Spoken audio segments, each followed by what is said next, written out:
तो दोस्तों नमस्कार। शिक्षा पीछे चैनल में आपका स्वागत है। बिहार पीसीएस बीपीएससी के लिए घटना चक्र जो है, आज हम भारतीय इतिहास में प्राचीन भारत का इतिहास पूरा मैराथन, उसमें पूरा प्राचीन इतिहास का घटना चक्र पढ़ा दिया जाएगा। ठीक है। पहला जो क्वेश्चन इसमें, भारत में पशुपालन एवं कृषि के प्राचीनतम साक्ष्य प्राप्त हुआ है। वो हुए थे आपके मेहरगढ़ में। ठीक है, ऑप्शन डी सही है। अब मेहरगढ़ कहाँ है? तो भारतीय उपमहाद्वीप में पशुपालन कृषि का प्रारंभिक स्थल मेहरगढ़ को माना जाता है, जो 7000 से 5500 ईसा पूर्व के मध्य मानव बसाव का क्षेत्र था। कुछ विद्वान मेहरगढ़ में पशुपालन का काल 8500 ईसा पूर्व से मानते हैं। ठीक है। नवीनतम खोजों के आधार पर भारतीय उपमहाद्वीप में प्राचीनतम कृषि साक्ष्य वाला स्थल उत्तर प्रदेश के संत कबीर नगर जिले में स्थित लहुरा देव है। ठीक है।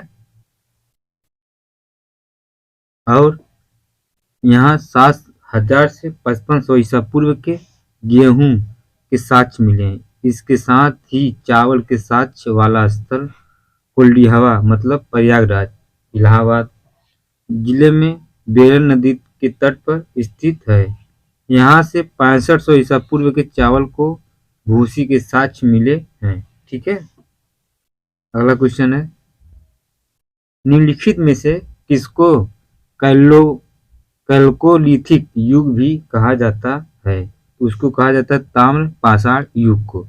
ताम्र पाषाण युग को कैल्कोलिथिक युग भी कहा जाता है। जिन संस्कृति में तांबे के औजारों के साथ ही पत्थर के बने हुए उपकरणों का प्रचलन मिलता है, उन्हें प्रायः ताम्र पाषाणिक संस्कृतियां कहा जाता है। ठीक है। अगला क्वेश्चन है, हड़प्पा में मिट्टी के बर्तनों पर सामान्यतः किस रंग का उपयोग हुआ था? तो वो थे लाल। ठीक है। क्योंकि हड़प्पा निवासी मिट्टी के बर्तनों का व्यापक पैमाने पर निर्माण करते थे। प्रारंभिक हड़प्पा सभ्यता में पैर से चालित चाक का प्रयोग किया जाता था। परिपक्व हड़प्पा के दौर में हाथ से चालित चाकों का प्रयोग किया जाने लगा था। ठीक है। डिजाइन के आधार पर इन बर्तनों की दो श्रेणियां थी, एक तो बिना डिजाइन वाले, दूसरे चित्रित मृद भांड। मृद भांडों को बनाने वाली मिट्टी में रेत का मिश्रण किया जाता था, जिनको पकाने पर यह हल्के भूरे लाल रंग का रूप ग्रहण कर लेती थी। इन मृद भांडों के ऊपरी हिस्से में लाल रंग की पुताई कर दी जाती थी। ठीक है। अगला क्वेश्चन है, सिंधु सभ्यता निम्नलिखित में से किस युग में पड़ता है? वो थे आपके आद्र ऐतिहासिक काल। ठीक है। आद्र ऐतिहासिक काल। ऐतिहासिक काल का निर्धारण पठनी लेखन कला के ज्ञान के आधार पर किया जाता है। लेखन कला के ज्ञान से पहले का कालखंड प्रागैतिहासिक कालखंड होता है। भारतीय इतिहास में 2500 बीसी से 600 बीसी का कालखंड आद्र ऐतिहासिक माना गया है। सिंधु सभ्यता के आद्र ऐतिहासिक काल की सभ्यता है, क्योंकि यहाँ पर लेखन व कला का ज्ञान तो है, परंतु अभी तक इसे पढ़ा नहीं जा सका है। ठीक है। सिंधु घाटी सभ्यता की सबसे महत्वपूर्ण विशेषता क्या है? तो ये आपके पक्की ईंट से बनी इमारत। ठीक है। ऑप्शन ए सही है इसमें। ठीक है। सिंधु घाटी सभ्यता की प्रमुख विशेषता नगर नियोजन को माना जाता है। यहाँ नगर और कस्बे एक निश्चित योजना के अनुसार बसाए जाते थे। पक्की ईंट से बनी इमारती में मोहनजोदड़ो का विशाल स्नानागार एवं अन्नागार प्रमुख है। इनकी सतह पक्की ईंटों की है जिसे जिप्सम तथा मार्टर द्वारा जोड़ा गया है। ठीक है, अगला क्वेश्चन है,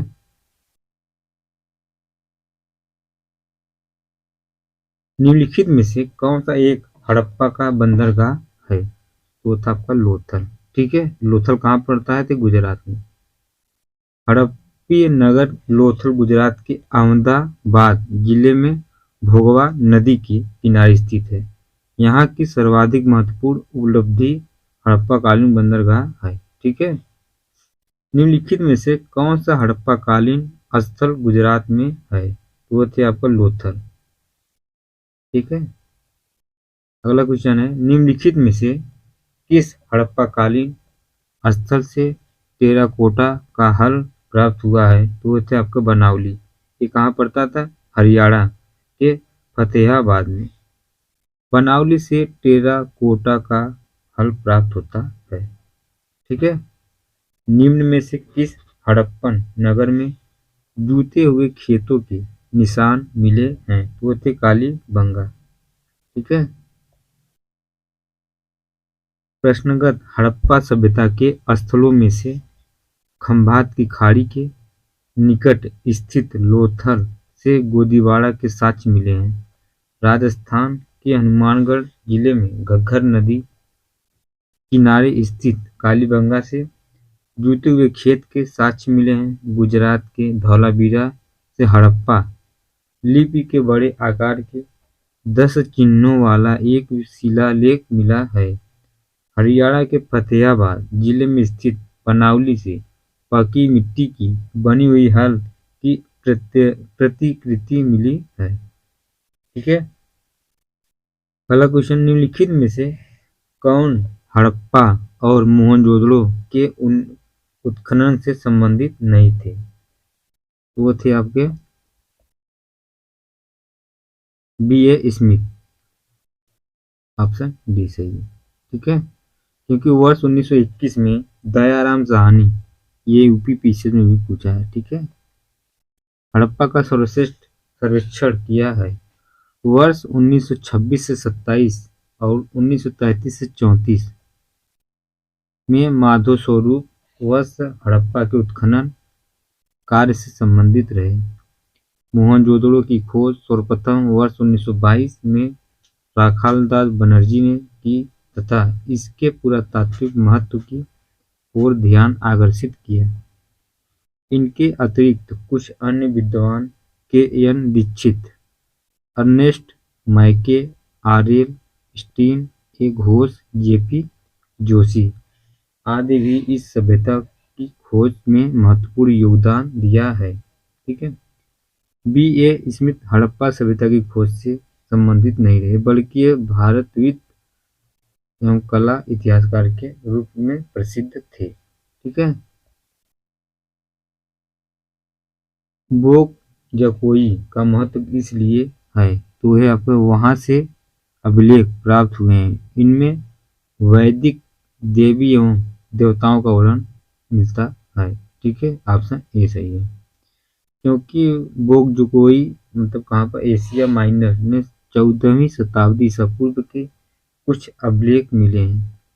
इस अभिलेख में ऐसे राजाओं का उल्लेख आया है जिनके नाम आर्यों जैसे थे और जो संधियों के साक्ष्यों तथा रक्षा के लिए इंद्र, मिस्र, वरुण, नासत्य देवताओं का आह्वान करते थे। इससे ज्ञात होता है कि वैदिक आर्य ईरान से होकर ही भारत में आए होंगे। ठीक है, प्रसिद्ध 10 राजाओं का युद्ध किस नदी के तट पर लड़ा गया था? तो वह थे आपके परशुड़ी। ठीक है, दशरथ युग 10 राजाओं का युद्ध परशुड़ी नदी, वर्तमान में इसको रावी नदी भी कहा जाता है, के तट पर लड़ा गया था, जिसमें भारत के राजा दुदास ने 10 राजाओं के एक संघ को हराया। इस संघ में आर्यों के प्रमुख जन अनु, दुह, यदु, युरु, तुर्वसु तथा 5 लघु जनजातियों का समूह सम्मिलित था, जिसके पुरोहित विश्वामित्र थे। ठीक है, ऋग्वेद का कौन सा मंडल पूर्णतः सोम को समर्पित है? तो होते हैं आपका 9वां मंडल। ठीक है, ऑप्शन सी सही है। क्योंकि ऋग्वेद में कुल 10 मंडल हैं। 9वां मंडल के सभी 114 मंत्र सोम को समर्पित हैं। सोम आर्यों का मुख्य पेय था, जिसे मुंजवत पर्वत से प्राप्त किया जाता था। ऋग्वेद के 10वां मंडल में चारों ओरों की उत्पत्ति का उल्लेख है। ठीक है। ऋग्वेद संहिता का 9वां मंडल पूर्णतः किसको समर्पित है? तो वो थे आपको सोम और पेयपल नामक एक देवता। ऑप्शन डी सही है। अगला क्वेश्चन है, गायत्री मंत्र किस पुस्तक में मिलता है? तो वो थे आपका ऋग्वेद में। ऑप्शन सी सही है। क्योंकि गायत्री मंत्र जो है ऋग्वेद में उल्लेखित है। इसके रचनाकार विश्वामित्र हैं। यह मंत्र ऋग्वेद के तृतीय मंडल में वर्णित है। ठीक है। निम्न में से किस भारतीय दर्शन के परमाणु सिद्धांत का प्रतिपादन किया है? तो वो थे आपके वैशेषिक वैशेषिक। ऑप्शन डी सही है। ठीक है। महावीर स्वामी का जन्म कहाँ हुआ था?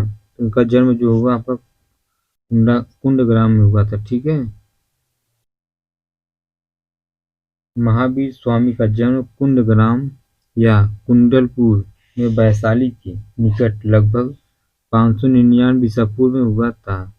उनका माता त्रिशला वैशाली के लिच्छवी गणराज्य के प्रमुख जेठक की बहन थी तथा पिता सिद्धार्थ ज्ञात्रक क्षत्रियों के संघ के प्रधान थे। उनके बड़े भाई नंदीवर्धन थे। कुछ प्राचीन संस्करण की एनसीईआरटी पुस्तक में महावीर स्वामी का जन्म 540 ईसा पूर्व उद्धृत है। इसी आधार पर अनेक अन्य प्रकाश ने भी यही जन्म दी थी कि अपने पुस्तकों में अंकित कर दिया है, जिससे भ्रम की स्थिति उत्पन्न हुई है। ठीक है। अगला क्वेश्चन है,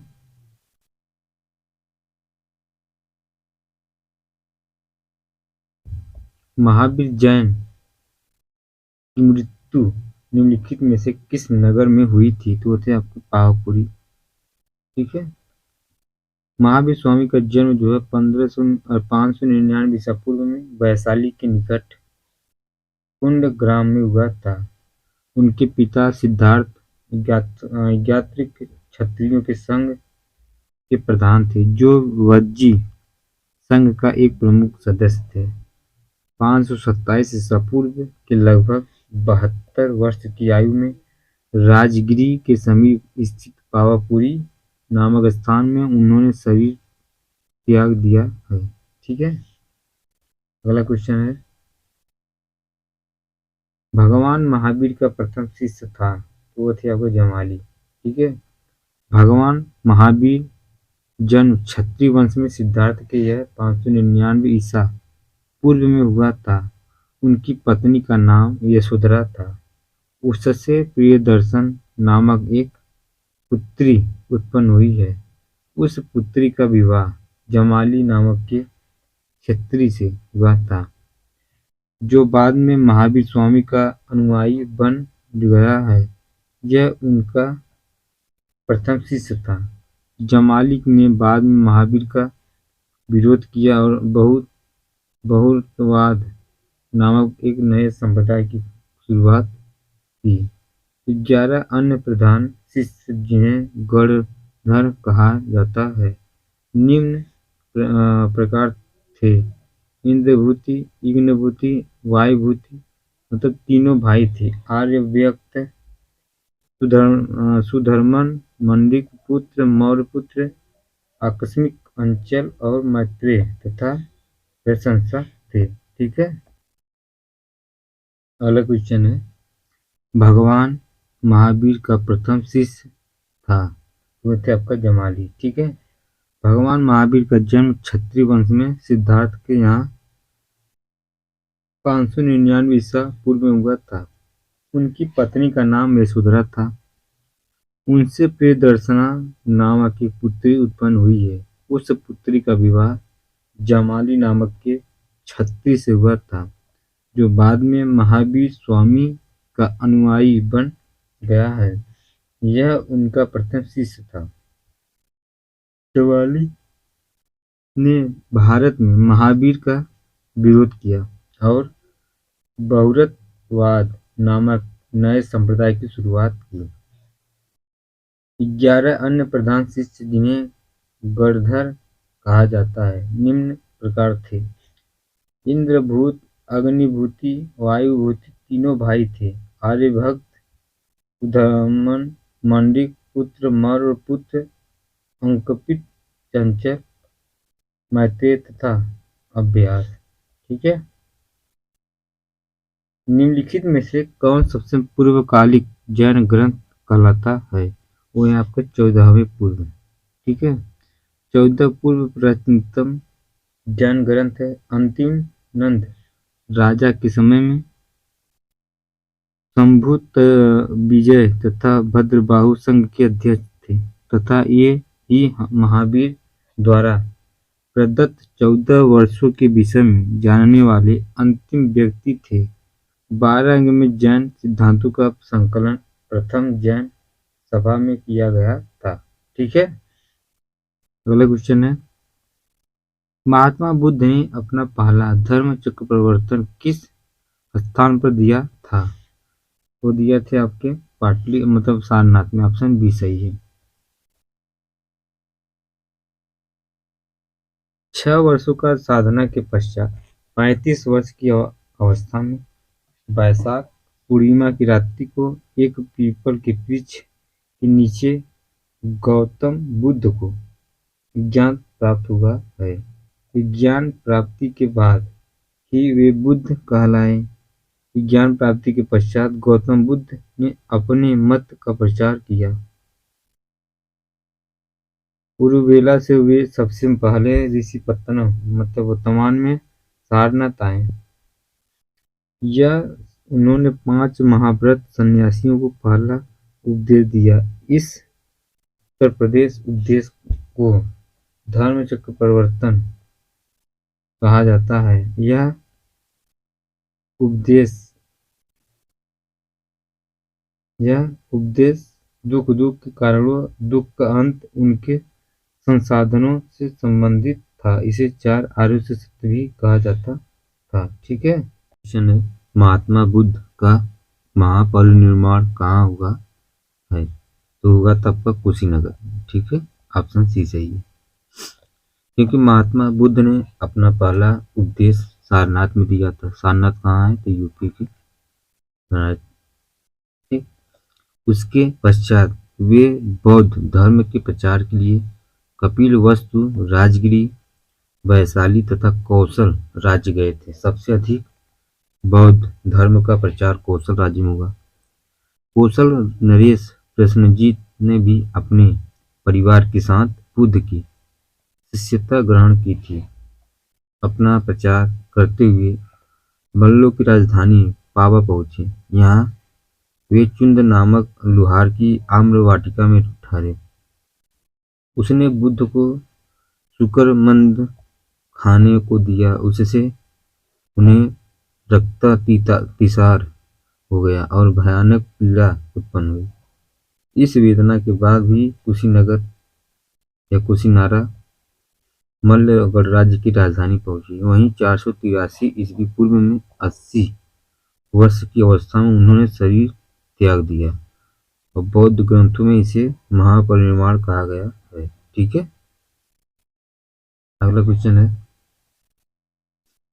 त्रिपिटक किसकी धार्मिक पुस्तक है? तो ये आपके बौद्ध का। ठीक है। त्रिपिटक बौद्ध धर्म में सर्वाधिक महत्वपूर्ण बुद्ध की मृत्यु के बाद उनकी शिक्षाओं की संकलित कर 3 भागों में बांटा गया था। ठीक है। कौन कौन से? विनय पिटक मतलब संघ संबंधी नियम तथा आचार संहिता। दूसरा था सुत्त पिटक, महात्मा बुद्ध के वचन। तीसरा था अभिधम्म पिटक, दार्शनिक सिद्धांत। ठीक है। अगला क्वेश्चन है, त्रिरत्न या 3 रत्न जैसे सटीक ज्ञान, सच्ची आस्था और सटीक क्रिया निम्न में से किससे संबंधित है? तो बौद्ध धर्म से संबंधित। ठीक है, ऑप्शन ए सही है। नहीं, जैन धर्म से संबंधित है। ठीक है, तीन रत्न या तीन रत्न जैसे सटीक ज्ञान को लिए, इसमें आपको जो सही होगा वो आपका सी है, जैन धर्म।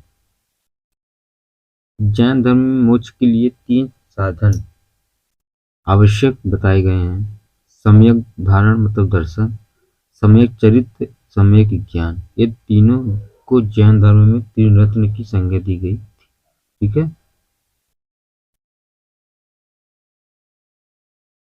अगला क्वेश्चन है, निम्नलिखित में से कौन सी बात बौद्ध धर्म तथा जैन धर्म में समान नहीं है? आत्म दमन। ठीक है, क्यों? कि गौतम बुद्ध ने प्रथम मार्ग का उपदेश दिया। मोक्ष के लिए कठोर साधना एवं काया क्लेश में विश्वास नहीं करते थे। इसके विपरीत महावीर स्वामी ने मोक्ष प्राप्ति के लिए घोर तपस्या तथा शरीर त्याग को आवश्यक बताया है।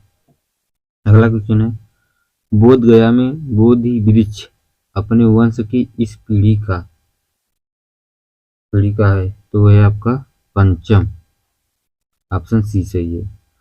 महाबोधि मंदिर स्थित वर्तमान बोधि वृक्ष वह नहीं है जिसके नीचे बैठकर महात्मा बुद्ध ने ज्ञान प्राप्त किया था। ह्वेन-त्सांग के अनुसार उस मूल वृक्ष को 7वीं शताब्दी में सम्राट शशांक ने नष्ट कर दिया। इसके बाद इस स्थान पर दो और वृक्ष आरोपित हुए और नष्ट हुए। वर्तमान वृक्ष जिसे हम देख रहे हैं वह 5वीं पीढ़ी का वृक्ष है, जिसे अलेक्जेंडर कनिंघम ने लगवाया था। यह वृक्ष पूरी तरह संरक्षित है और केवल इससे गिरी हुई पत्तियों को ही छूने एवं उठाने का अधिकार है। एक अन्य तथ्य के अनुसार यह वृक्ष क्रमशः 2 बार सम्राट अशोक, एक बार पुष्यमित्र शुंग, एक बार पुर्ववर्मा तथा अंत में कनिंघम द्वारा लगवाया गया। अंततः यह 6ठी पीढ़ी का वृक्ष है। बिहार सरकार के पर्यटन विभाग की वेबसाइट पर इसे 5वीं पीढ़ी का बताया गया है। तथ्यों में विवाद होने के कारण बिहार लोक सेवा आयोग ने इस प्रश्न को मूल्यांकन से बाहर कर दिया है। ठीक है, अगला क्वेश्चन है, बराबर की गुफाओं का उपयोग किसने आश्रय गृह के रूप में किया है? तो वे थे आजीविकाओं ने। ठीक है, आजीविकाओं ने मौर्य युग में पर्वत गुफाओं को काटकर निवास स्थान बनाने की कला का पूर्ण विकास हुआ था। ठीक है, कब? मौर्य युग में। अशोक तथा उसके पौत्र दशरथ के समय में बराबर तथा नागार्जुन पहाड़ियों को काटकर आजीविकों के लिए आवास बनाए गए थे। अशोक के समय बराबर पहाड़ी की गुफाओं में सुदामा की गुफा तथा कड़ चौपड़ नामक गुफा सर्वप्रसिद्ध है। ठीक है, आजीवक संप्रदाय के संस्थापक थे तो थे मखली गोसाल, ऑप्शन सी सही है। मखली गोसाल प्रारंभ में महावीर के शिष्य थे, किंतु बाद में मतभेद के चलते उन्होंने महावीर के शिष्य त्याग कर आजीवक नामक स्वतंत्र संप्रदाय की स्थापना की। इसका मत नियतिवाद कहा जाता है, जिसके अनुसार संसार की प्रत्येक वस्तु भाग्य द्वारा पूर्व नियमित एवं संचालित होती है। ठीक है, अगला क्वेश्चन है, पाटलिपुत्र के संस्थापक थे और उदयन, ऑप्शन ए सही है। पाटलिपुत्र की स्थापना अजातशत्रु के उत्तराधिकारी उदयन ने गंगा और सोन नदी के संगम पर एक किला बनाकर की थी। इसने मगध साम्राज्य की राजधानी राजगिरी से पाटलिपुत्र स्थानांतरित की। यह नगर शिशुनाग वंश, नंद वंश और मौर्य वंश की भी राजधानी रही है। ठीक है, अगला क्वेश्चन है, किस शासक द्वारा सर्वप्रथम पाटलिपुत्र का राजधानी के रूप में चयन किया गया है? तो वो थे आपका उदयन द्वारा। हर्यक वंशी शासक उदयन या उदभद्र के शासनकाल की सर्वप्रमुख घटना गंगा एवं सोन नदियों के संगम पर पाटलिपुत्र नगर की स्थापना है। उसने राजगिरी से इसी नव स्थापित नगर में अपनी राजधानी स्थानांतरित किया था। ठीक है। निम्नलिखित में से किस राजा ने पाटलिपुत्र बसाया था? तो वो थे आपके उदयन। ठीक है। क्योंकि मगध ने उदयन के शासनकाल और सर्वप्रमुख घटना गंगा और सोन नदियों के संगम पर, ठीक है, पाटलिपुत्र नामक नगर की स्थापना है। इसने राजगिरी से इसी स्थान पर अपनी राजधानी स्थानांतरित की थी। ठीक है। विश्व का पहला गणतंत्र वैशाली में किसके द्वारा स्थापित किया गया था? वो थे आपके लिच्छवी। वैशाली के लिच्छवी ने विश्व का पहला गणतंत्र स्थापित किया था। वैशाली बुद्ध काल का सबसे बड़ा तथा शक्तिशाली गणराज्य था। लिच्छवी वज्जी संघ में सर्वप्रमुख थे। ठीक है। मगध की प्रारंभिक राजधानी कौन सी थी? तो वो थे आपके राजगिरी, मतलब गिरिवृक्ष। पुराणों के अनुसार मगध पर शासन करने वाला पहला राजवंश जो है बृहदंत वंश था। इस वंश के पहले राजा बृहदंत का पुत्र जरासंध था, जिसने राजगिरी गिरिवृक्ष को अपनी राजधानी बनाया।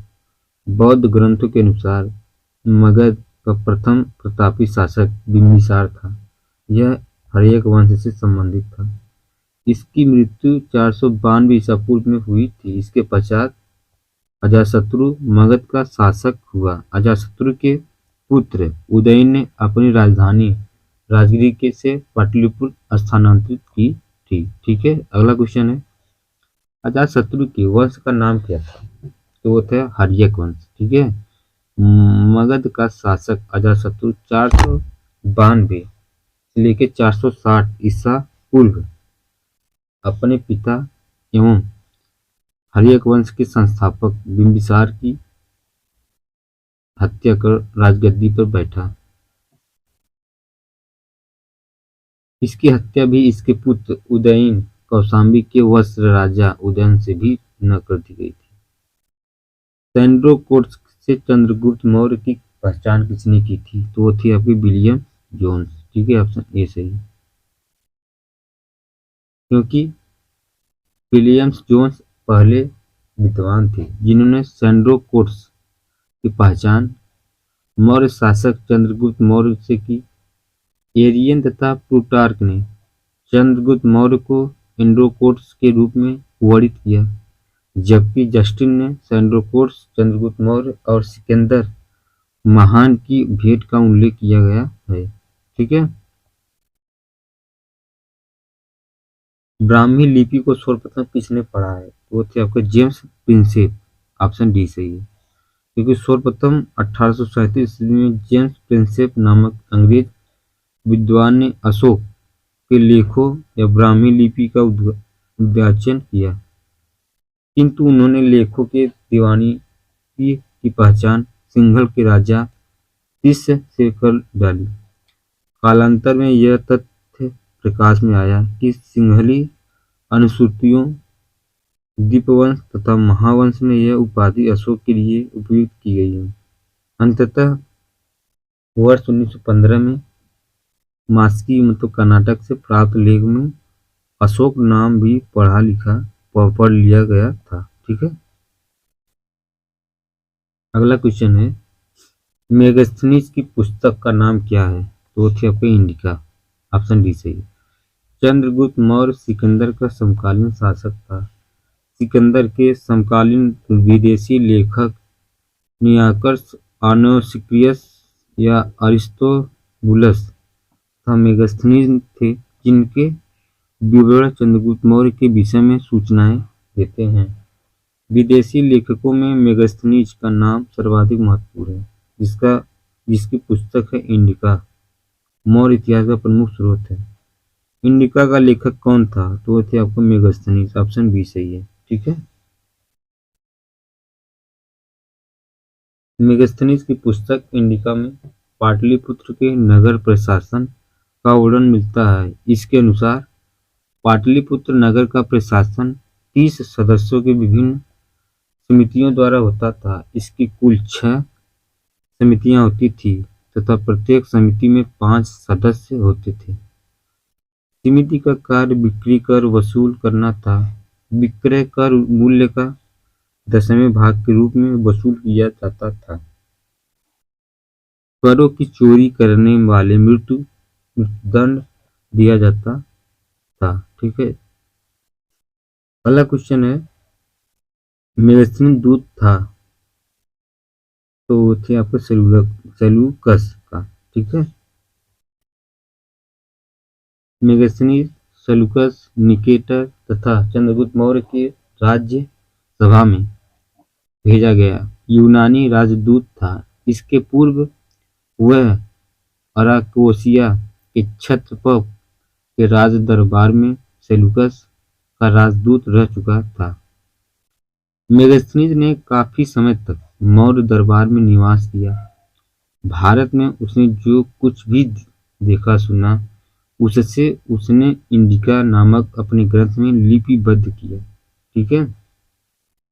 अंतिम मौर्य सम्राट था वो थे आपके बृहद्रथ। ठीक है।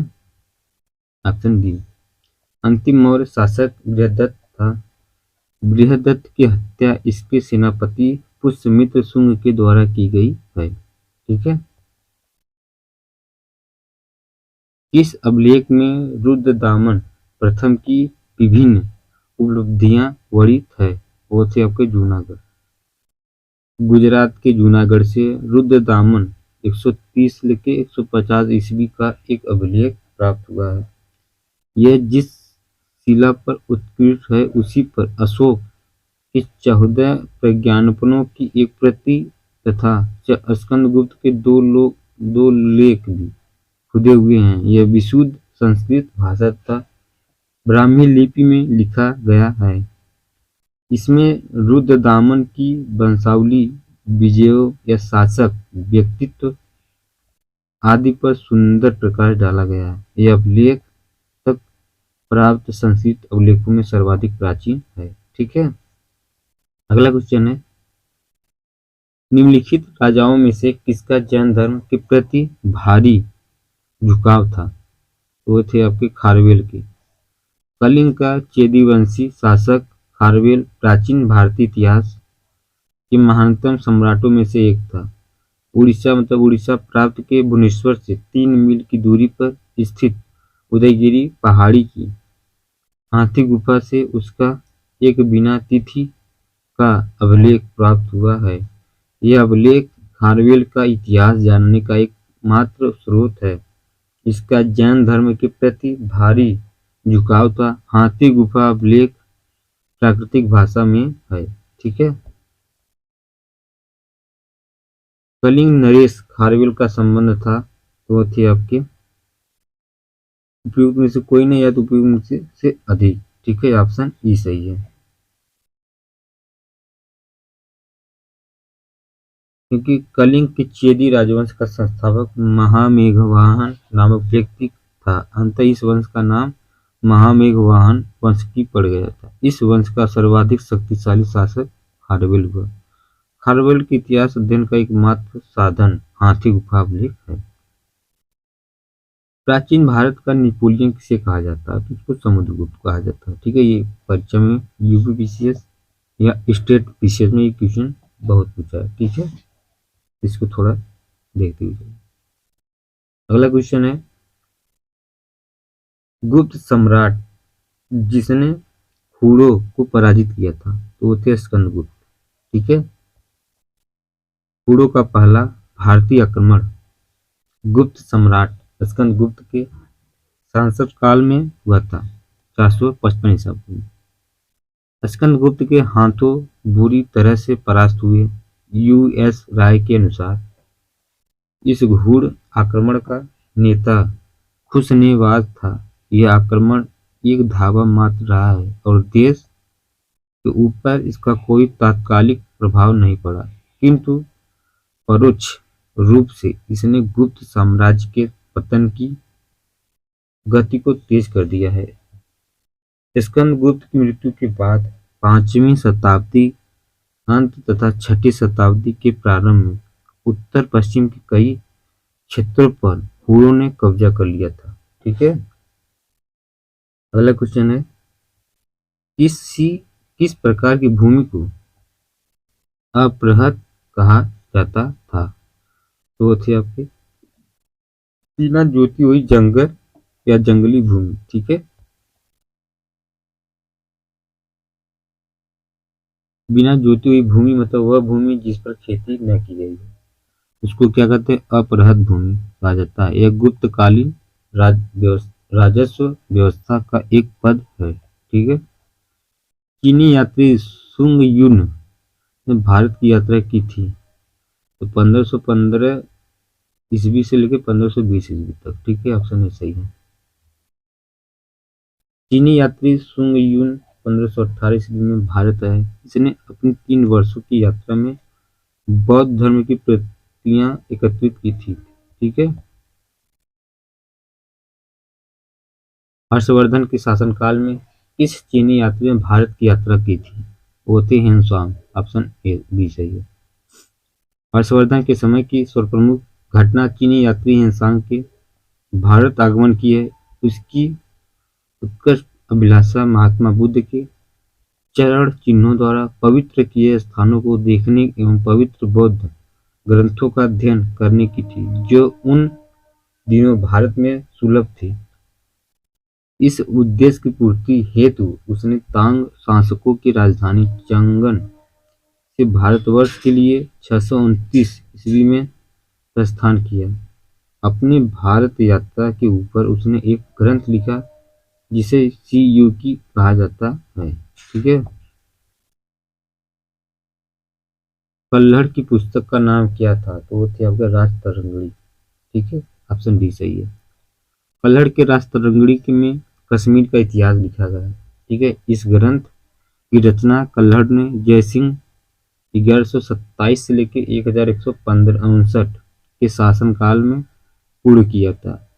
चंद्रगुप्त मौर्य के प्रधानमंत्री चाणक्य ने राजनीति शास्त्र पर प्रसिद्ध ग्रंथ अर्थशास्त्र की रचना की है। ठीक है, उदयपुर शिक्षा केंद्र निम्न में से किस राज्य में अवस्थित था? तो वो थे आपके बिहार। ऑप्शन बी सही है। उदयपुर, जिसे उदयनापुर भी कहा जाता है, प्राचीन काल में एक प्रमुख शिक्षा केंद्र था। यह बिहार राज्य में अवस्थित था। इसकी स्थापना पाल वंश के प्रथम शासक गोपाल ने की थी। ठीक है, कर्नाट वंश का संस्थापक कौन था? तो वो थे नान्यदेव। Option A. ठीक है, क्योंकि कर्नाटक वंश के संस्थापक नान्यदेव 1097 से 98 ईस्वी थे। वे एक महान योद्धा थे। नान्यदेव ने कर्नाटक की राजधानी सिमरावघट को बनाया। कर्नाट वंश शासनकाल 1097 से 1325 ईस्वी मिथिला का स्वर्ण युग कहा जाता है। ठीक है, कर्नाट वंश का अंतिम शासक कौन था? तो वो थे आपका हरि सिंह। ऑप्शन ए सही है, क्योंकि कर्नाटक वंश के अंतिम शासक हरि सिंह देव थे। ये कला और साहित्य के महान संरक्षक थे। इन्होंने पंजी व्यवस्था की शुरुआत की थी। ठीक है, किस काल में अछूत की अवधारणा स्पष्ट रूप से उद्धृत हुई थी? तो वो थे आपके धर्मशास्त्र के समय में। ठीक है, धर्मशास्त्र के समय 4 वर्णों या ब्राह्मण, क्षत्रिय, वैश्य एवं शूद्र के अतिरिक्त समाज में अन्य अनेक जातियों यथा अंबष्ट, उग्र, निषाद, मागध, वैदेहक और रथकार आदि का आविर्भाव अनुलोम एवं प्रतिलोम विवाहों के फलस्वरूप हो गया था। पाणिनि ने 2 प्रकार के शूद्रों का उल्लेख किया है, निर्वसित एवं अनिर्वसित। इनमें पहले प्रकार के शूद्र ही अस्पृश्य बनाए जाते थे। ठीक है। अगला क्वेश्चन है, कनिष्क के शासनकाल में बौद्ध सभा की नगर में आयोजित की गई थी, तो थे कश्मीर, ऑप्शन सी सही है।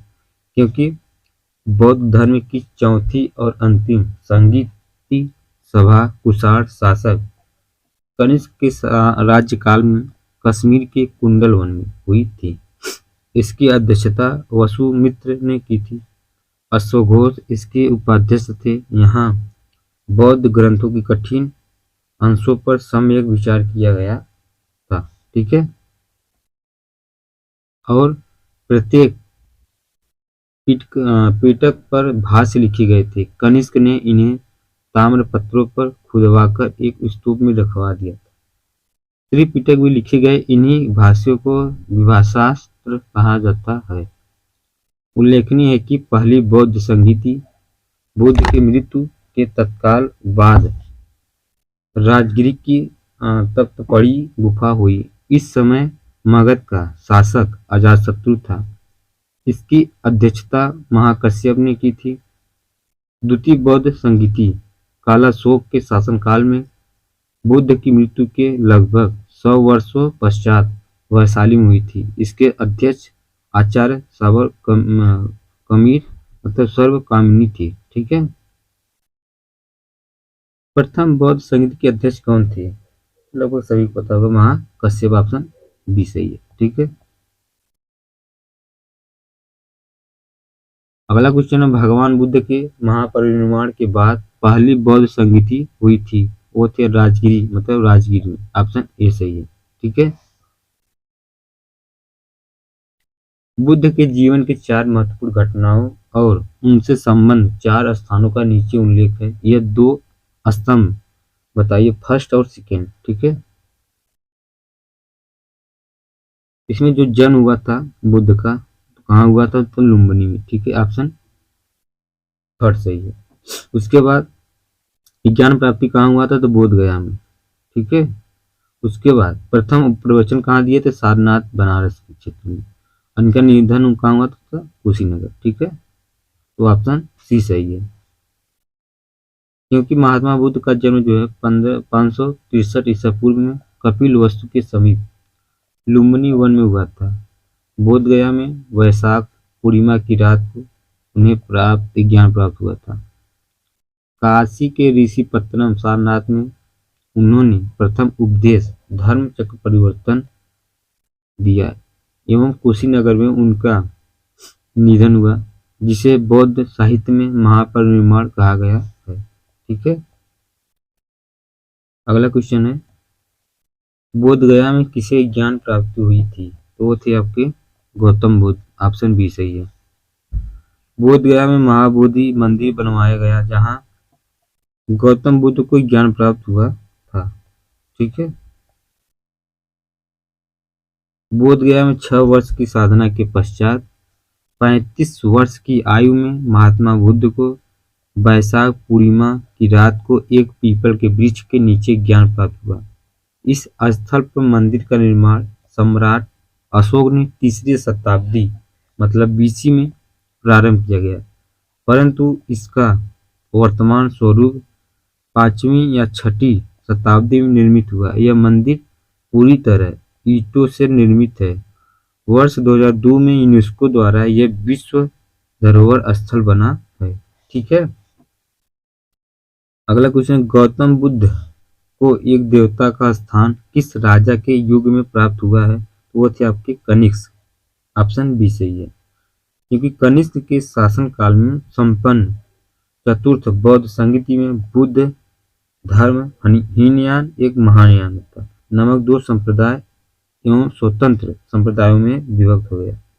महायान शाखा में बुद्ध को देवता माना गया था, वहीं उनकी पूजा की जाने लगी थी।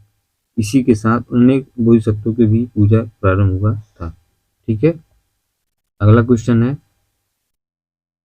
ईसा पूर्व 6ठी सदी में विश्व की प्रथम गणतंत्रात्मक व्यवस्था कहाँ थी?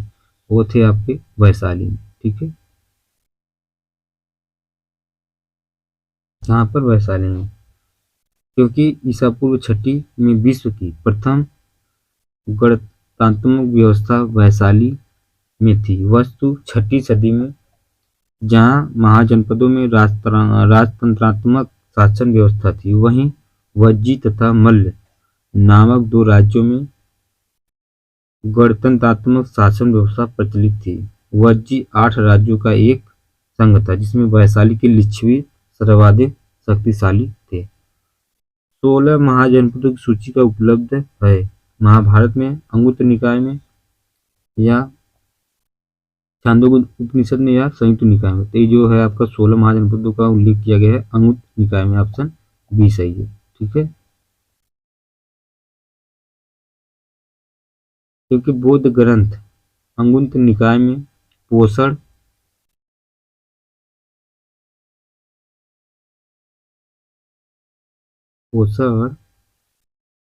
महाजनपदों की सूची उपलब्ध था। इन्हें 16 महाजनपदों कहा गया है। पहला अंग है, दूसरा मगध, तीसरा आपका काशी, चौथा कौशल, 5वां वज्जी है, 6वां मल्ल, 7वां चेदी, 8वां वत्स्य, 9वां कुरु है, 10वां पांचाल, 11 मत्स्य है, 12वां सूरसेन, 13 स्म्यक, 14 अवंती और 15वां गांधार एवं 16वां कंबोज। ठीक है, इन सभी महाजनपदों में एकमात्र महाजनपद अस्म्यक दक्षिण भारत में स्थित था। जैन स्वभाव सूत्र में केवल 12 राज्यों के ही नाम मिलते हैं। जैन ग्रंथ भगवती सूत्र में पोषण महाजनपदों की सूची मिलती है, किंतु वहां नाम कुछ भिन्न प्रकार का है। ठीक है, अगला क्वेश्चन है, नालंदा विश्वविद्यालय के स्थापना का युग है, वो थे आपको गुप्त युग। ठीक है, नालंदा एक विख्यात बौद्ध पीठ एवं विश्वविद्यालय था। यह दक्षिण बिहार में राजगीर के निकट स्थित था। इसके ध्वंसा विशेष बड़ा गांव ग्रामीण दूर तक आज भी बिखरे पड़े हैं। 5वीं शताब्दी के मध्य गुप्तों के समय में नालंदा विश्वविद्यालय अस्तित्व में आया। सर्वप्रथम कुमारगुप्त प्रथम ने नालंदा बौद्ध बिहार को दान दिया और बाद में बुद्धगुप्त तथा बालादित्य नामक गुप्त शासकों ने भी इस बिहार को दान दिया है। ठीक है, अगला क्वेश्चन है, नालंदा विश्वविद्यालय किस लिए विश्व प्रसिद्ध था? तो वो थे आपके बौद्ध धर्म दर्शन के लिए। ऑप्शन सी सही है।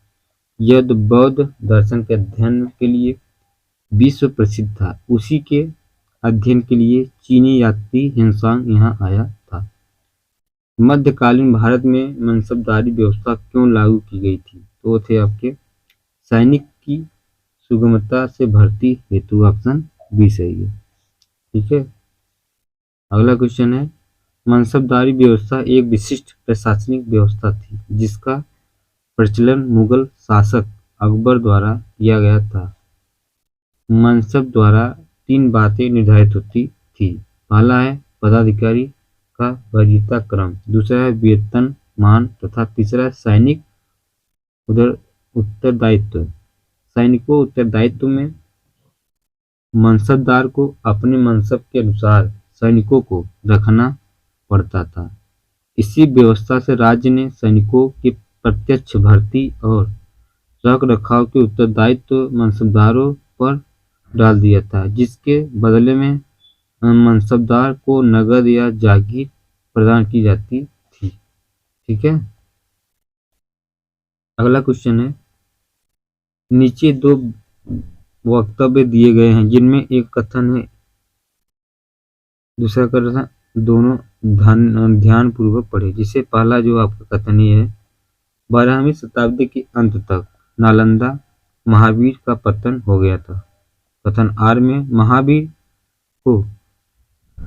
महाविहार को राजकीय प्रश्रय मिलना बंद हो गया था। इसमें जो आंसर है आपका बी होगा, क्योंकि दोनों सही है, व्याख्या सही नहीं कर रहा। ठीक है, इसलिए ऑप्शन बी सही है। क्योंकि नालंदा में एक विख्यात बौद्ध पीठ एवं विश्वविद्यालय था। यह दक्षिणी बिहार में राजगीर वर्तमान में राजगिरी के निकट स्थित था। 5वीं सदी के मध्य गुप्तों के समय में नालंदा स्थित विश्वविद्यालय अस्तित्व में आया। 12वीं सदी के अंत तक मुस्लिम आक्रमण के फलस्वरूप महाविहार का पतन हो गया। बंगाल के पाल शासकों द्वारा विक्रमशिला विश्वविद्यालय को संरक्षण देने के फलस्वरूप नालंदा का महत्व घटने लगा। ठीक है, अगला क्वेश्चन है, प्रथम मगध साम्राज्य का उत्कर्ष किस शताब्दी में हुआ था? तो वो थे आपके बी, छठी शताब्दी में। ठीक है, प्रथम मगध साम्राज्य की महत्ता का वास्तविक संस्थापक राजा बिंबिसार लगभग 544 से 492 ईसा पूर्व था। ठीक है, मगध की राजधानी कौन सी थी? इसमें आयोग सही से ए और सी दोनों सही है। इसमें ऑप्शन जो है आपका पाटलिपुत्र और गिरिवृच मतलब राजगिरी। अब इसमें मगध की आरंभिक राजधानी जो है गिरिवृच थी। बाद में उदयन ने पाटलिपुत्र को राजधानी बनाया था। जो गुप्त काल तक मगध की राजधानी बनी थी वो थी मगध साम्राज्य पर शासन करने वाला प्रथम राजवंश के विषय में बौद्ध ग्रंथों एवं पुराणों में अलग अलग विवरण मिलता है। पुराणों के अनुसार मगध पर शासन करने वाला पहला राजवंश विजयदत्त था। इस वंश का पहला राजा जरासंध था जिसने गिरिवृच को अपनी राजधानी बनाया था। ठीक है, अगला क्वेश्चन है, प्राचीन महाजनपद मगध की प्रथम राजधानी कौन सी थी? ठीक है, तो वो थी आपके पाटलिपुत्र। ठीक है, और एक उपयोग में से अब इसमें दो भी हो सकता है ना, इसलिए ऑप्शन ई सही होगा। ठीक है, ऑप्शन ई सही है। नंद वंश के पश्चात मगध पर किस राजवंश ने शासन किया था? तो थे आपके मौर्य। नंद वंश की स्थापना शिशुनाग वंश का अंत करके की गई थी। नंद वंश में कुल 9 राजा थे। प्रथम उग्रसेन जिसे पुराणों में महापद्मनम कहा गया है। दूसरा है पंडुक, तीसरा है पंडुगति, चौथा आपका है भूतकाल, पांचवा है राष्ट्रपाल, छठवां है गोपी पाशक, सातवां दस सिद्धक, आठवां कैवर्त तथा नौवां धननंद। ठीक है, नंद वंश में जनता से बलपूर्वक धन वसूलने, छोटी छोटी वस्तुओं पर भारी कर लगाने के कारण जनता शासकों के विरुद्ध हो गई। चारों ओर घृणा एवं असंतोष का वातावरण व्याप्त हो गया। इसी का लाभ उठाकर चंद्रगुप्त मौर्य एवं चाणक्य ने धननंद की हत्या कर नंद वंश का अंत कर दिया था। ठीक है, जिसके ग्रंथ में चंद्रगुप्त मौर्य का विशिष्ट रूप से वर्णन हुआ है वो थे आपको विशाखा दत्त। विशाखा दत्त कृत निद्राक्षत से चंद्रगुप्त मौर्य के विषय में विस्तृत सूचना प्राप्त होती है। इस ग्रंथ में चंद्रगुप्त को नंदराज का पुत्र माना गया है। मुद्राक्षस में चंद्रगुप्त को वृषल तथा कुलहीन भी कहा गया है। 18वीं शताब्दी ईसा पूर्व में धोंडी राज ने मुद्राक्षस पर टीका लिखी गई। मुद्राक्षस के अतिरिक्त विशाखा दत्त के नाम से 2 अन्य रचनाओं का भी उल्लेख प्राप्त होता है। देवी चंद्रगुप्त तथा अभिसारिक वंचित तक अभिसारिका वंधित्य मतलब अप्याव्य। ठीक है, अगला क्वेश्चन है, निम्नलिखित में से मगध का कौन सा राजा सिकंदर महान के समकालीन था? तो वो थे आपके धननंद। महापद्मनंद के उत्तराधिकारियों की संख्या पुराणों तथा बौद्ध ग्रंथों में 8 मिलती है। इस वंश का अंतिम शासक धननंद था जो सिकंदर का समकालीन था। उसने यूनानी लेखकों ने अग्रमीज कहा है। जेनोफोन से बहुत धनाढ़ व्यक्ति बताता है। भदद साल उसका सेनापति था। ठीक है, अगला क्वेश्चन है, पाटलिपुत्र में स्थित चंद्रगुप्त का महल मुख्यतः बना था, तो वो थे आपका लकड़ी का। ठीक है। बिहार में पटना के समीप बुलंदी बाग एवं कुम्हार में की गई खुदाई से मौर्य काल के लकड़ी के विशाल भवनों के अवशेष प्रकार में आए हैं। इन्हें प्रकाश में लाने का श्रेय स्पूनर मतलब महोदय को है। बुलंदी बाग से नगर के परकोटे के अवशेष तथा कुम्हरार से राजप्रसाद के अवशेष प्राप्त हुए हैं। ठीक है। अगला क्वेश्चन, अष्टप्रधान का गठन किसने किया था? वो थे आपके शिवाजी। ऑप्शन डी सही है। शिवाजी ने राज्य के प्रशासन के लिए केंद्रीय स्तर पर अष्टप्रधान की व्यवस्था की थी, जिसके अंतर्गत 8 मंत्रियों को नियुक्त किया गया था। इसमें पेशवा, आत्म मंत्री या सचिव, सुमत, सेनापति, पंडित राव एवं न्यायाधीश शामिल थे।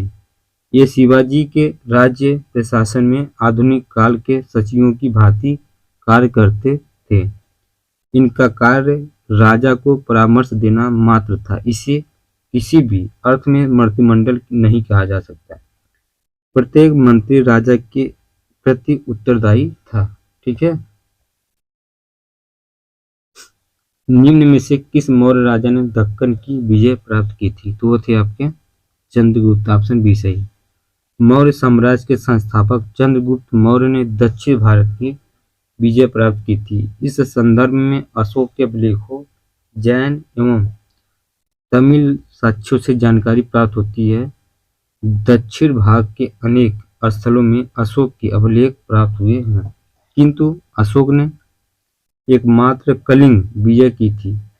अंततः ऐसी स्थिति में दक्षिण में विजय का श्रेय हमें चंद्रगुप्त मौर्य को ही देना पड़ेगा, क्योंकि बिंदुसार की विजय अत्यंत संदिग्ध है एवं इतिहास में उसे एक विजेता के रूप में स्मरण नहीं किया जाता है।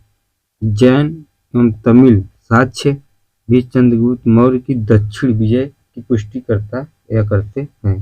ठीक है।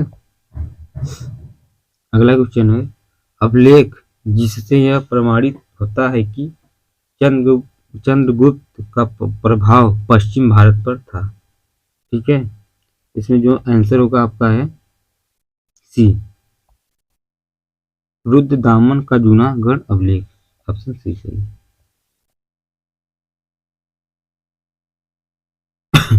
रुद्रदामन के जूनागढ़ अभिलेख से यह ज्ञात होता है कि चंद्रगुप्त मौर्य के सौराष्ट्र स्थित प्रांतीय शासक पुष्यगुप्त ने वहां सुदर्शन झील बनवाई थी और बाद में अशोक के यूनानी गवर्नर तुषास्प ने इस जलाशय के साथ बहुत सी नहरें बनवाई। इस प्रांत को अनंत तथा सौराष्ट्र कहा गया है। इससे पश्चिम भारत पर चंद्रगुप्त के आधिपत्य का प्रमाण मिलता है। ठीक है।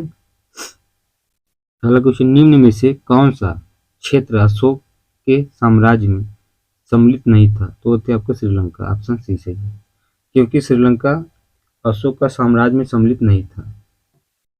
द्वितीय शिलालेख से स्पष्ट होता है कि भारत में अशोक का अधिकार जो है चोल, पांड्य, सप्तयुक्त, केरलपुत्र एवं ताम्रपड़ी मतलब श्रीलंका को छोड़कर सर्वत्र था, क्योंकि इन राज्यों को प्रयत्न या सीमावर्ती राज्य कहा गया है। ठीक है। अशोक के शासनकाल में बौद्ध सभा किस नगर में आयोजित की गई थी? तो वो थे आपके पाटलिपुत्र। सिंघली मतलब अनुश्रुतियों, दीपवंश और महावंश के अनुसार अशोक के राज्यकाल में पाटलिपुत्र में मुगलपुत्र तिप्स की अध्यक्षता में तृतीय बौद्ध संगीति का आयोजन हुआ है। अशोक के शिलालेख में उपयुक्त भाषा है वो थे आपके प्राकृतिक। ठीक है। अशोक का इतिहास में हमें मुख्यतः उसके अभिलेखों से ही ज्ञात होता है। उसके अभिलेखों का विभाजन 3 वर्गों में किया जा सकता है। पहला शिलालेख, दूसरा स्तंभलेख, तीसरा है गुहालेख। कुल 14 शिलालेखों का एक समूह है जो 8 भिन्न भिन्न स्थानों से प्राप्त किए गए हैं, जिसे शाहबाजगढ़ी, मानसेहरा, कालसी, गिरनार और धौली, जौनागढ़, एरुगुंडी तथा सोपारा। अशोक के अधिकार अभिलेख प्राकृतिक भाषा एवं ब्राह्मी लिपि में लिखे गए हैं। केवल 2 अभिलेखों शाहबाजगढ़ी एवं मानसेहरा की लिपि ब्राह्मी न होकर खरोष्टी है। ठीक है, शाहबाजगढ़ी और मानसेहरा एक क्या है, खरोष्टी है। बखिया तक्षशिला से अरामेयिक लिपि में लिखा गया एक भव्य अभिलेख है। ठीक है, सरेकूना नामक स्थान से यूनानी तथा अरामेयिक लिपियों में लिखा गया था। द्विभाषी यूनानी एवं सीरियाई भाषा अभिलेख तथा लगमान नामक स्थान से अरामेयिक लिपि में लिखा गया अशोक का अभिलेख प्राप्त हुआ है। ठीक है, निम्नलिखित में से प्राचीन भारत की कौन सी लिपि दाहिने से बाईं ओर लिखी जाती है? वो थी आपको खरोष्टी। ऑप्शन सी सही है। प्राचीन भारत में खरोष्टी लिपि दाएं से बाएं लिखी जाती थी। इसे पढ़ने का श्रेय मैसन, प्रिंसेप, नोरिस, लेसेन, कनिंघम आदि विद्वानों को है। यह मुख्यतः उत्तर पश्चिम भारत की लिपि था। ठीक है, अशोक के धम्म का मूल संदेश क्या है? तो थे आपके ई, उपयुक्त में से कोई नहीं याद, एक से अधिक। अशोक धम्म का एक नैतिक संहिता थी। अशोक अपने दूसरे और 7वें शिलालेख के माध्यम से संदेश देता कि अपासिनवे बहुक यानी दवा दाने सचे सोचे मादे साधवे सच। ठीक है, अर्थात कम पाप करना, कल्याण करना, दया दान करना, सत्य बोलना, पवित्रता से रहना, स्वभाव में मधुरता तथा साधुता बनाए रखना। इस प्रकार अशोक धम्म के मूल संदेश में शांति और अहिंसा, बड़ों का सम्मान तथा धार्मिक सहनशीलता निहित है। ठीक है, अगला क्वेश्चन है, केवल वह स्तंभ जिसमें अशोक ने स्वयं को मगध का सम्राट बताया है? तो वो थे आब्रू स्तंभ। ऑप्शन डी सही है। भाब्रू बैराट स्तंभ लेख में अशोक ने स्वयं को मगध का सम्राट बताया है। प्रियदर्शी लाजा मागध संग अभिवा देतुन आहा अपाबा धत च। यही अभिलेख अशोक को बौद्ध धर्मावलंबी प्रमाणित करता है। ठीक है, अगला क्वेश्चन, अपने शिलालेखों में अशोक सामान्यतः किस नाम से जाने जाते हैं? अशोक किस मतलब अपने शिलालेख के नाम से जाने जाते हैं? तो अशोक हैं आपके प्रियदर्शी। ठीक है, ऑप्शन बी सही है। अशोक अभिलेख के सर्वत्र उसे देवानाम्पीय या देवानाम्पीय ऋषि देवताओं का प्रिय अथवा देखने में सुंदर देवनामा मतलब प्रियदर्शी तथा राजा आदि की उपाधियों से संबंधित किया गया है। पुराणों में से अशोक वर्धन कहा गया है। ठीक है, अगला क्वेश्चन है, कौटिल्य के अर्थशास्त्र में किस पहलू पर प्रकाश डाला गया था? तो थे आपको राजनीतिक नीतियां। ऑप्शन बी सही है, क्योंकि कौटिल्य के अर्थशास्त्र द्वारा चंद्रगुप्त मौर्य के शासनकाल की बहुत सी बातों का ज्ञान प्राप्त होता है। यह वस्तु ऐतिहासिक ग्रंथ नहीं है, अपितु राजनीति शास्त्र का एक अद्वितीय ग्रंथ है। इसकी तुलना मैकियावेली के प्रिंस से की जाती थी। ठीक है, अगला क्वेश्चन है, कौटिल्य की पुस्तक अर्थशास्त्र किस विषय पर आधारित है? वो थे आपके उपयुक्त में से एक से अधिक। कौटिल्य चाणक्य द्वारा मौर्य काल में रचित अर्थशास्त्र शासन के सिद्धांतों और अभ्यास की पुस्तक। इसमें राज्य के लिए मंडल सिद्धांत जो विदेश नीति व्याख्या करता है। इसके अलावा इसमें सप्तांग सिद्धांत, राजा, अमात्य, जनपद, दुर्ग, कोष, दंड, एक मित्र की सर्वप्रथम व्याख्या मिलती है। अर्थशास्त्र में तत्कालीन प्रशासन एवं कृषि, शिल्प एवं व्यापार व्यवस्था की भी विस्तृत जानकारी प्राप्त होती है। ठीक है, मेगस्थनीज में भारतीय समाज को कितनी श्रेणियों में विभाजित किया है? तो थे आपके 7। ऑप्शन डी सही है। मेगास्थनीज ने अपनी पुस्तक इंडिका में भारतीय समाज को 7 श्रेणियों में विभाजित किया। पहला है दार्शनिक, दूसरा है कृषक, तीसरा है पशुपालक, चौथा आपका कारीगर, पांचवा योद्धा, छठवां निरीक्षक एवं सातवां सभासद। मेगास्थनीज भारतीय समाज में दास प्रथा के प्रचलित होने का उल्लेख नहीं करता है। मौर्य काल में कोई भी व्यक्ति न तो अपनी जाति से बाहर विवाह कर सकता है और न ही उससे भिन्न पेशा की अपना सकता था। ठीक है। मौर्य समाज का 7 वर्गों में विभाजन का विशेष रूप से उल्लेख किया गया है। ऑप्शन डी सही है इसमें, क्योंकि उपयुक्त में से कोई नहीं या तो उपयुक्त में से एक से अधिक है। ठीक है। पेरिप्लस ऑफ द एरिथ्रियन सी किसने लिखी थी? तो वो थी आपकी ई ऑप्शन सही है इसमें। ठीक है। क्योंकि पेरिप्लस ऑफ द एरिथ्रियन सी एक ग्रीको रोमन पेरिप्लस, यह रोमन मिस्र के बंदरगाहों से नेविगेशन और व्यापार के अवसरों का वर्णन करता है। इसे लगभग 60 ईस्वी में अलेक्जेंड्रिया के एक अनाम नाविक ने लिखा। इसने भारत से आयात तथा निर्यात की जाने वाली वस्तुओं का भी उल्लेख किया है। अगला क्वेश्चन है, वह स्रोत जिसमें पाटलिपुत्र के प्रशासन का वर्णन उपलब्ध है वो थे इंडिका। ठीक है। ऑप्शन सी सही है। पाटलिपुत्र नगर का प्रशासन मेगास्थनीज की इंडिका में प्राप्त होता है। मेगास्थनीज ने पाटलिपुत्र के नगर परिषद की 5 सदस्यों वाली 6 समितियों का उल्लेख किया है। वह नगर पदाधिकारियों को एरिस्टिनोमोई कहा जाता है। ठीक है। अगला क्वेश्चन है, पाटलिपुत्र को किस शासक ने सर्वप्रथम अपनी राजधानी बनाई थी? तो आपका चंद्रगुप्त मौर्य।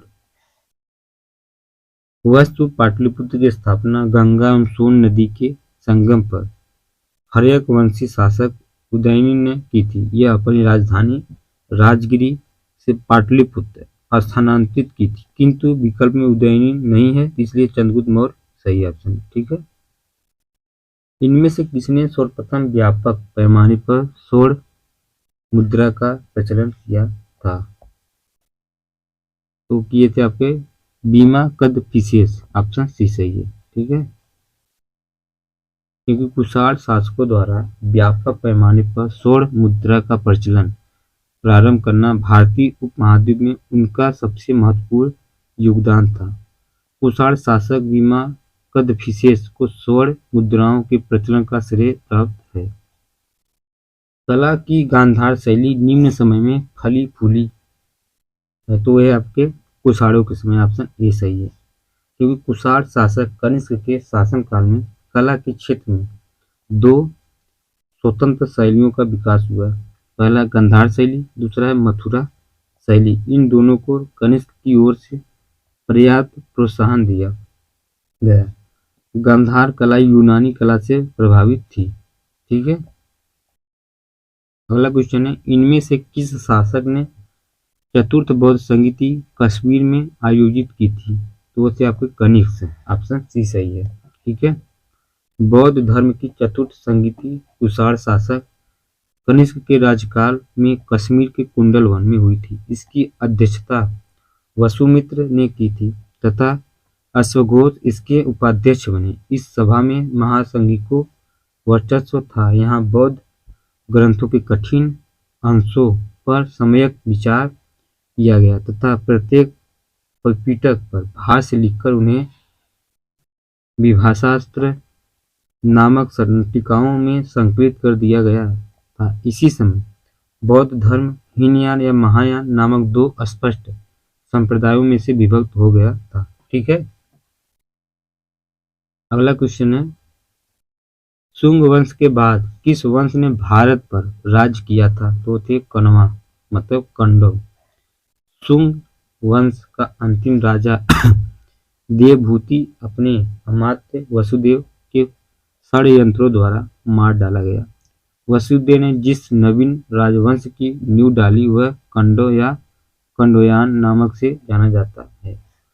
शुंगों के समान यह भी ब्राह्मण वंश था। ठीक है। अगला क्वेश्चन, राजा खारवेल का नाम जुड़ा है तो थे आपके हाथी गुफा वृक्ष से। ऑप्शन सी सही है। ठीक, क्योंकि कलिंग का चेदी शासक खारवेल प्राचीन भारतीय इतिहास के महानतम सम्राटों में से एक था। उड़ीसा प्रांत के भुवनेश्वर से 3 मील की दूरी पर स्थित उदयगिरी पहाड़ी ही या की हाथी गुफा से उसका एक बिना तिथि का अभिलेख प्राप्त हुआ है। इसमें खारवेल के बचपन, शिक्षा, राजाभिषेक तथा राजा होने के बाद से 13 वर्षों तक शासनकाल की घटनाओं का क्रमबद्ध विवरण दिया है। यह अभिलेख खारवेल का इतिहास जानने का एकमात्र स्रोत है। ठीक है। नगरों का क्रमिक पतन किस काल की एक महत्वपूर्ण विशेषता थी तो थे आपके गुप्त काल। ऑप्शन ए सही। गुप्त काल में नगर क्रमिक पतन की ओर अग्रसर हुए थे। संपूर्ण गंगा घाटी में जो शहर पहले अत्यंत समृद्ध व्यवस्था में थी उनमें से अधिकांश को गुप्त युग में या तो त्याग दिया गया था। वहां के आसवन में पर्याप्त विघटन हुआ।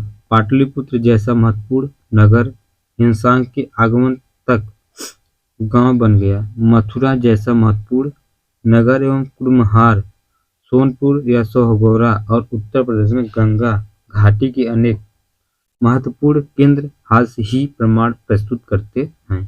ठीक है। अगला क्वेश्चन है,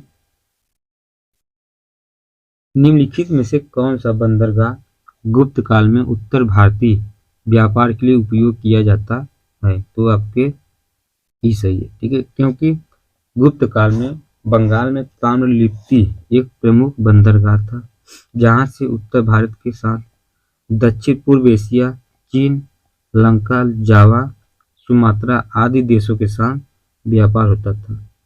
पश्चिमी भारत का प्रमुख बंदरगाह मृगकच्छ भरोच जहां से पश्चिमी देशों के साथ समुद्री व्यापार होता था। इसके अलावा कल्याण तथा बॉम्बे से उत्तर भारतीय व्यापार होता था। ठीक है।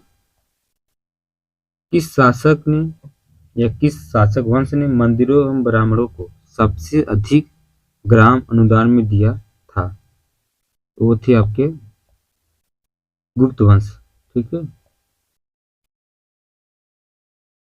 इसने दिया तो गुप्त वंश। किस शासक ने मंदिर एवं ब्राह्मणों को सबसे अधिक ग्राम अनुदान में दिए थे। गुप्त लेखों में जिन भूमिदान का उल्लेख किया गया है उससे यह स्पष्ट है कि भूमिदान के साथ साथ भूमि उत्पन्न होने वाली आय भी ग्रहीता को सौंप दी जाती है या थी। गुप्त युग में भूमि राजस्व की दर क्या थी तो वो थे आपके उपज की 6वां भाग। ठीक है, उपज की 6वां भाग।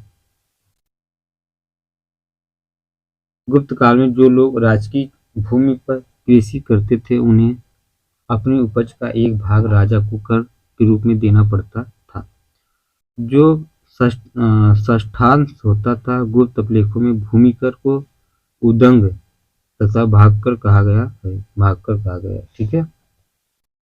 अगला क्वेश्चन है, भागवत संप्रदाय के विकास में किसकी देन अत्यधिक था तो थे गुप्त का। भागवत अथवा वैष्णव धर्म का चरमोत्कर्ष गुप्त राजाओं के शासन काल में हुआ था। गुप्त नरेश वैष्णव मतानुयायी थे तथा उन्होंने इसे अपना राजधर्म बनाया था। अधिकांश शासक परम भागवत की उपाधि धारण करते थे। विष्णु का वाहन गरुड़ गुप्तों का रंग चिन्ह था। ठीक है। अगला क्वेश्चन है, इनमें से कितने पहली बार यह व्याख्या की थी कि पृथ्वी के अपनी धुरी पर घूमने के कारण प्रतिदिन सूर्योदय एवं सूर्यास्त होता है तो थे आपके आर्यभट्ट। ऑप्शन ही सही है, क्योंकि आर्यभट्ट प्रथम व्यक्ति थे जिन्होंने यह व्याख्या की थी कि पृथ्वी के अपनी धुरी पर घूमने के कारण ही प्रतिदिन सूर्योदय एवं सूर्यास्त होता है। ठीक है। अगला क्वेश्चन है, इनमें से कौन सा गुप्त काल में औषधि के क्षेत्र में अपने कार्य के लिए जाने जाते हैं। तो इनमें से कोई नहीं या तो इनमें से अधिक है। ठीक है, तो जो इसका सुश्रुत को शल्य क्रिया का जनक कहा जाता है। ठीक है, जनक कहा जाता है। यह काशी के रहने वाले थे। इनका काल लगभग 600 ईसा पूर्व माना जाता है। शौनक ऋग्वेद कालीन ऋषि थे। शूद्रक गुप्त कालीन नाटककार या साहित्यकार थे। सौमिला गुप्त कालीन नाटककार हैं, जिसे कालिदास ने भास और कवि पुत्र के साथ याद किया है। इस प्रकार गुप्त काल में औषधि के क्षेत्र में उपयुक्त में से किसी ने कार्य नहीं किया था। यद्यपि बिहार लोक सेवा आयोग ने अपने प्रारंभिक उत्तर पत्रिका में इसकी सही उत्तर ये माना था। ठीक है, क्योंकि गुप्त काल का प्रारंभ जो है 275 एडी से गुप्त से प्रारंभ होता है, जो कि सुश्रुत के मान्यता काल 600 बीसी से 1500 बीसी से करीब 1000 वर्ष बाद का है। इसलिए सुश्रुत को गुप्त काल के समकालीन मानना औचित्यपूर्ण नहीं है। ठीक है, अगला क्वेश्चन है, चीनी यात्री ह्वेनसांग ने किस विश्वविद्यालय में अध्ययन किया था? तो वो थे आपके नालंदा। ऑप्शन डी सही है। चीनी यात्री ह्वेनसांग हर्षवर्धन के शासनकाल में भारत आया था। 637 ईस्वी में ह्वेनसांग नालंदा विश्वविद्यालय गया। इस समय यहाँ के कुलपति आचार्य शिलभद्र से लगभग 101/2 वर्ष तक नालंदा में निवास कर उसने योग शास्त्र का अध्ययन किया। इसके बाद वह बंगाल, उड़ीसा, ध्यानकटक होता हुआ कांची पहुंचा। अपनी यात्रा के दूसरे दौर में ह्वेनसांग पुनः नालंदा आया और व्याख्यान किया था। ठीक है, अगला क्वेश्चन है, ह्वेनसांग की भारत में यात्रा के समय सूती कपड़ों के उत्पादन के लिए सबसे प्रसिद्ध नगर था, वो थे मथुरा। ऑप्शन बी सही है। चीनी यात्री ह्वेनसांग हर्षवर्धन के शासनकाल में भारत आया था। मथुरा एक औद्योगिक नगरी थी। अर्थशास्त्र से ज्ञात होता है कि इसके सूती वस्त्र उत्कृष्टता के लिए प्रसिद्ध थे। ह्वेनसांग ने मथुरा की आर्थिक समृद्धि एवं व्यापारिक प्रगति की पुष्टि की है। वह लिखता है कि मथुरा के बाजारों में बिकने वाली वस्तुएं काफी सजाकर रखी जाती थी। ठीक है, कवि बाढ़ निवासी था, वो थे आपके पाटलिपुत्र का। बाणभट्ट हर्षवर्धन के दरबारी कवि थे। पाटलिपुत्र क्षेत्र के निवासी थे। हर्षचरित, कादम्बरी, चंडी शतक इनकी प्रमुख रचनाएं हैं। ठीक है, चीनी यात्री ईसिंग ने बिहार का भ्रमण किया। लगभग इनमें से कोई सही नहीं, ऑप्शन डी। क्योंकि चीनी यात्री ईसिंग 671 या 672 ईस्वी में जब वह युवक था, अपने 37 बौद्ध सहयोगियों के साथ बौद्ध धर्म के अवशेषों को देखने की इच्छा से उसने पश्चात विश्व का भ्रमण करने का निश्चय किया था। वह दक्षिण के समुद्री मार्ग से होकर भारत आया। 675 से लेकर 685 ईस्वी तक नालंदा विश्वविद्यालय में अध्ययन किया। 693 से 94 ईस्वी के लगभग सुमात्रा होता हुआ वह चीन लौट गया। ठीक है, प्रसिद्ध चीनी यात्री हायान ने किसके शासनकाल में भारत की यात्रा की थी? वो थे चंद्रगुप्त सेकेंड। ऑप्शन बी सही। चंद्रगुप्त द्वितीय विक्रमादित्य के शासनकाल में चीनी यात्री हायान ने भारत के विभिन्न स्थानों का भ्रमण किया है। ठीक है,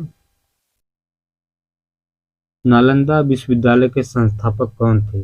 वो थे आपके कुमार गुप्ता। ऑप्शन बी सही है। ह्वेनसांग के अनुसार नालंदा विश्वविद्यालय का संस्थापक शाक्रादित्य था, जिसने बौद्ध धर्म के तीन रत्नों के प्रति महती श्रद्धा के कारण इसका स्थापना करवाई थी। शाक्रादित्य की पहचान कुमारगुप्त प्रथम 415 से 455 ईस्वी से की जाती है। कुमारगुप्त की प्रसिद्ध उपाधि महेंद्र द्वितीय थे। ठीक है, अगला क्वेश्चन है, ताम्रपत्र लेख दर्शाते हैं कि प्राचीन काल में बिहार के राजाओं का संपर्क था। वो थे आपके जावा सुमात्रा से। पाल वंशी शासक देवपाल बौद्ध मतानुयायी था। लेखों में से परम सौगत कहा गया है। उसने जावा के शैलेंद्र वंशी शासक बालपुत्र देव के अनुरोध पर उसे नालंदा में एक बौद्ध विहार बनवाने के लिए 5 गांव दान में दिए थे। ठीक है, अगला क्वेश्चन है, सोरम भूमि का वह राजा कौन था जिसने नालंदा में एक बौद्ध विहार की स्थापना की थी तथा उसके रख रखाव हेतु अपने दूत द्वारा देवपाल से 5 गांव प्रदान में देने के लिए प्रार्थना की थी। तो वो थे आपके ये ऑप्शन सही। ठीक है, सुवर्ण भूमि के शासक बाल पुत्रदेव ने नालंदा में एक बौद्ध विहार की स्थापना की थी। उसने रख रखाव हेतु अपने दूत द्वारा देवपाल से 5 गांव देने के लिए प्रार्थना की थी। ठीक है, पहला क्वेश्चन है, नालंदा विश्वविद्यालय के विनाश के कारण थे। तो वो थे आपके मुसलमान। नालंदा विश्वविद्यालय बख्तियार खिलजी के अधीन तुर्क मुस्लिम आक्रमणकारियों द्वारा नष्ट किया गया था। यह भारत में बौद्ध मत के पतन के लिए अंतिम प्रहार के रूप में देखा जाता है। ठीक है, अगला क्वेश्चन है, खजुराहो मंदिर स्थापत्य के निर्माण में सहयोगी थे। वो थे आपके चंदेल। ऑप्शन ए सही है। खजुराहो के मंदिर चंदेल राजाओं के समय 1950 से 1050 ईस्वी के बीच बनाए गए। यहाँ के मंदिरों में कंदरिया महादेव का मंदिर सर्वोत्तम है। खजुराहो के मध्य प्रदेश के छतरपुर जिले में स्थित है। ठीक है, विक्रमशिला शिक्षा केंद्र के संस्थापक का नाम है। तो थे आपके धर्मपाल। ऑप्शन बी सही है। विक्रमशिला का विश्वविद्यालय बिहार के भागलपुर जिले में स्थित था। इसकी स्थापना पाल वंश के धर्मपाल ने की थी। दीपंकर श्रीज्ञान जो उपाध्याय अतीश के नाम से प्रसिद्ध थे। यहाँ के सर्वाधिक प्रसिद्ध विद्वान थे। ये तिब्बत भी गए थे। ठीक है, निम्नलिखित में से राजाओं में किसका उल्लेख संगम साहित्य में नहीं हुआ। तो वो थे आपका कंदम। ऑप्शन ये सही है, क्योंकि संगम साहित्य में केवल चोल चेर और पांडे, ये देखिए मैप में आपका कहीं यहाँ होगा। ठीक है, इंडिया का मैप है। अब देखिए यही में आपका पार्ट है। ठीक है, जो चोल है आपका इसमें होगा, यहाँ आपका पांडे हो गए। ठीक है, उसके बाद जो चेर का हिस्सा है। ठीक है,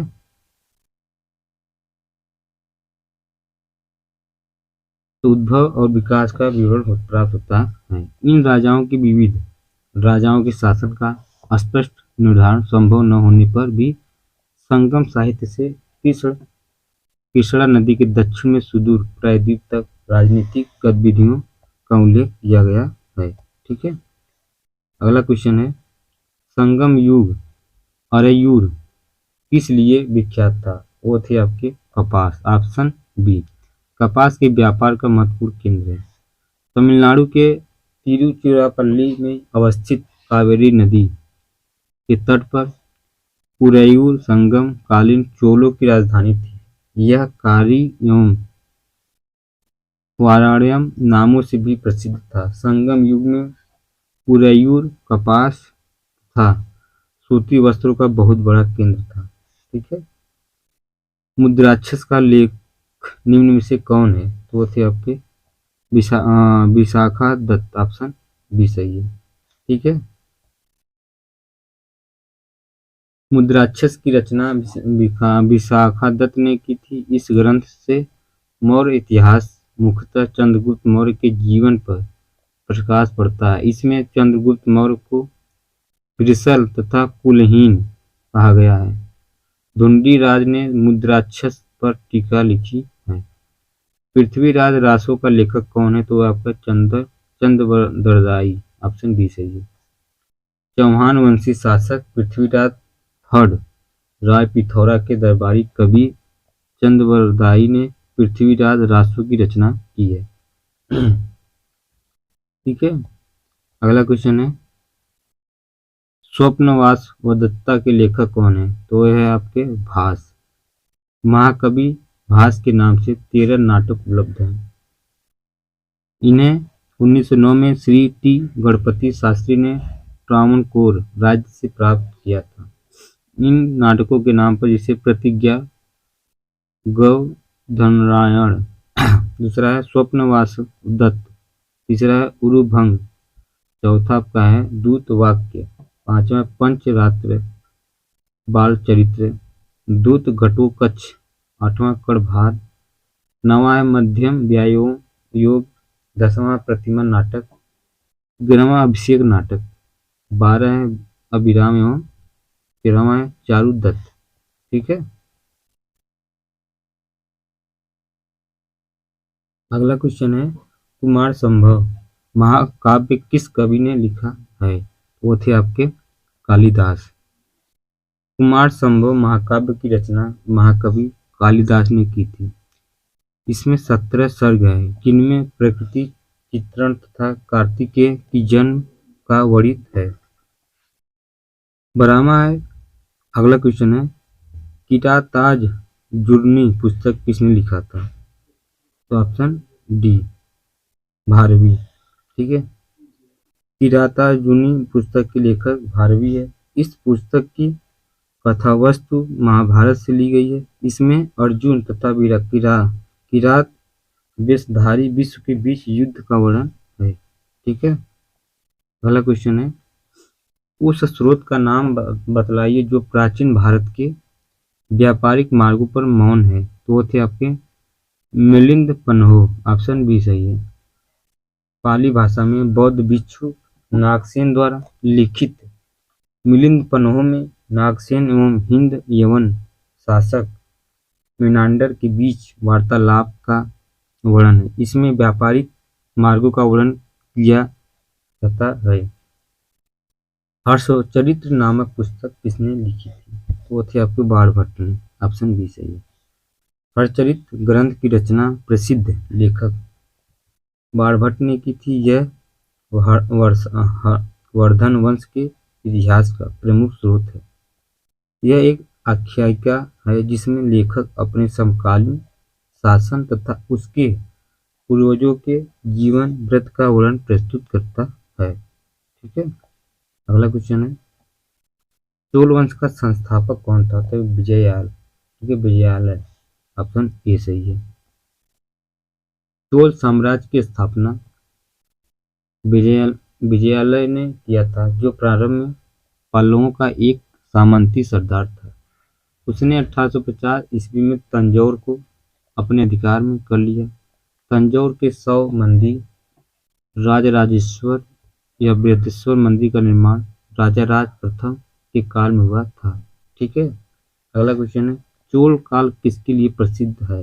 ग्राम पंचायतों के लिए। ऑप्शन ए सही है। ठीक है, इंपॉर्टेंट क्वेश्चन है क्योंकि चोल शासन की सबसे उल्लेखनीय विशेषता स्वायत्त शासी ग्रामीण संस्थाओं के संचालन के परिलक्षित होती है। ग्राम पंचायत चोल काल में प्रसिद्ध था। उत्तर मेरूर से प्राप्त अभिलेख से ग्राम सभा के कार्यों आदि का विस्तृत वर्णन प्राप्त होता है। ठीक है। अगला क्वेश्चन कौन सा मध्यकालीन भारतीय साम्राज्य व्यापक स्तर पर स्थानीय स्वशासन के लिए प्रसिद्ध है? तो वो थे आपके बी चोल। ठीक है।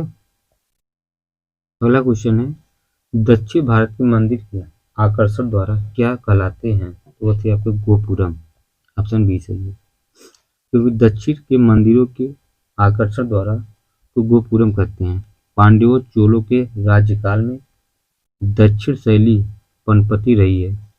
पांड्य काल में मंदिर छोटे होते थे किंतु उनके प्रांगण के चारों ओर अनेक प्राचीर बनाए जाते हैं। इनके प्रवेश द्वार जिन्हें गोपुरम कहा जाता था भव्य विशाल और प्रचुर मात्रा में शिल्पकारिता से अलंकृत होते थे। चोल कालीन वास्तुकला की विशेषता मंदिर नहीं अपितु गोपुरम है। ठीक है दोस्तों, मॉडर्न जो आधुनिक भारत था बीपीएससी का घटना चक्र वो कंप्लीट हो गया है। अब अगले वीडियो में मेडुअल मतलब मध्यकाल वीडियो मैराथन लाएंगे। ठीक है, बीपीएससी का घटना चक्र। ये वीडियो आपको अच्छा लगे तो लाइक और सब्सक्राइब जरूर करना।